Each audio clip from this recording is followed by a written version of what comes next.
સુરત મહાનગરપાલિકાનું દબાણ વિભાગ અત્યારે ફૂલ એક્શન મોડમાં જોવા મળી રહ્યું છે. શહેરના વ્યસ્ત ગણાતા ભટાર વિસ્તારમાં આજે પાલિકાની ટીમે અચાનક ત્રાટકીને રસ્તા પર અડીંગો જમાવીને બેઠેલા લારી ગલ્લા અને પાથરણાવાળાઓ વિરુદ્ધ કડક કામગીરી હાથ ધરી. સુરતના ભટાર 4 રસ્તાથી બ્રેડ લાઇનર સર્કલ સુધીનો માર્ગ શહેરનો અત્યંત મહત્વનો રોડ ગણાય છે. છેલ્લા ઘણા સમયથી અહીં શાકભાજીની લારીઓ, ગેરકાયદેસર કેબિનો અને પાથરણાવાળાઓએ રોડની બંને બાજુ કબજો જમાવી લીધો હતો. આ દબાણોને કારણે રસ્તો સાંકડો થઈ જતો હતો અને દરરોજ ટ્રાફિક જામની ગંભીર સમસ્યા સર્જાતી હતી. સૌથી ચિંતાજનક બાબત એ હતી કે આ ટ્રાફિક જામમાં ઘણીવાર એમ્બ્યુલન્સ પણ ફસાઈ જતી, જેના કારણે લોકોના જીવ જોખમમાં મુકાતા હતા. સ્થાનિક રહીશો દ્વારા આ બાબતે વારંવાર રજૂઆતો કરવામાં આવી, જેના પગલે પાલિકાના દબાણ વિભાગ અને ટ્રાફિક પોલીસ દ્વારા સંયુક્ત રીતે તાત્કાલિક રોડ ખાલી કરાવવાનું અભિયાન હાથ ધરવામાં આવ્યું.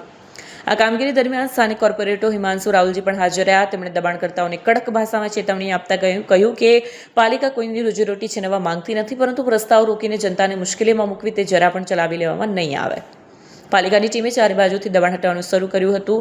કુલ 4 ટ્રક જેટલો સામાન જપ્ત કરી પાલિકાની કચેરી ખસેડવામાં આવ્યો. આ કામગીરીને પગલે સ્થાનિક રહીશોએ રાહતનો શ્વાસ લીધો છે.